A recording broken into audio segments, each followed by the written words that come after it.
BPL নিয়ে যেই তদন্তের কথা বলছেন আমজাদ এবং সানিয়ান যে কথাগুলো বলছে যে তদন্ত পুঙ্খানুপুঙ্খভাবে তদন্ত করে রাইট ডিসিশনটা নেওয়া।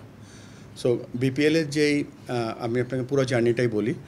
বিপিএলের যে এই একটা স্পেশাল তদন্ত কমিটি আমাদেরকে প্রথমে একটা সাসপেক্টেড কিছু নাম দিয়েছিল এবং কিছু হাইলাইট দিয়েছিল বা কনসলিডেট একটা ছোট্ট রিপোর্ট দিয়েছিল।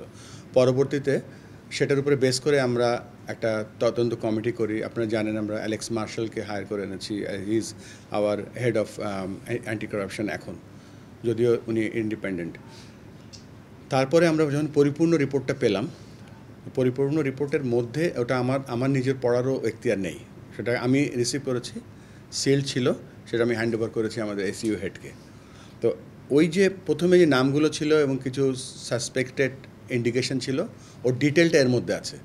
একটা প্লেয়ারকে বা একটা অফিসিয়ালকে বা একটা ইনভলভ যিনি আছে তাকে সাসপেন্ড করার জন্য ইনাফ এভিডেন্স লাগবে এক। 2 নম্বর হচ্ছে যে ওই তার বিরুদ্ধে অ্যাকশান নেওয়ার জন্য কী কী লিগ্যাল স্টেপস আছে সেগুলো নেওয়া। ওটা কিন্তু আপনারা ভাবছেন যে ওটা হারিয়ে গিয়েছে বা ওটা আন্ডার দ্য কার্পেট চলে গেছে, না, ওটা জীবিত আছে এবং সেটা জীবিত এবং সেটা রাইট ডিসিশনটা নেওয়ার জন্য আমরা খুব সিরিয়াস কাজ করছি। এখানে ব্যাড লাক আমাদের যে একটা ইভেন্ট একটার পর একটা ইভেন্ট চলে আসছে, এই জন্য হয়তো ওই ইভেন্টের আগেই হয়তো ওই ফাইনাল রিপোর্টটা করতে পারছি না based on because of the procedure.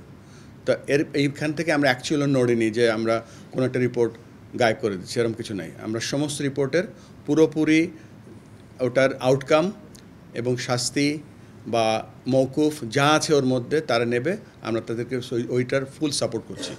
আর পরবর্তী যেটা বললেন সেটা একটা কমিটি তারা কাজ করছে এখন, কিছু যেহেতু একটা কাজ করার প্ল্যান করেছে, এই সময় আমরা কিছু বলতে চাচ্ছি না। এটা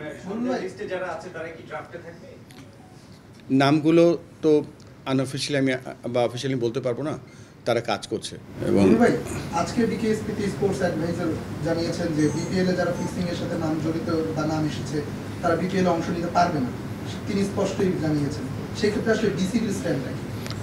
বিসিবির স্ট্যান্ড সেম না, জিরো টলারেন্স। সাথে সাথে আমরা প্রক্রিয়া যেটা আছে প্রক্রিয়াটার মধ্যেই আছি এবং হয়তো ওই টাইম ফ্রেমটা ওটার মধ্যেই পড়ে যাবে হয়তো, বাট যারা এই কাজটা করছে তাদেরকে আমরা কোনো ইনফ্লুয়েন্স করছি না।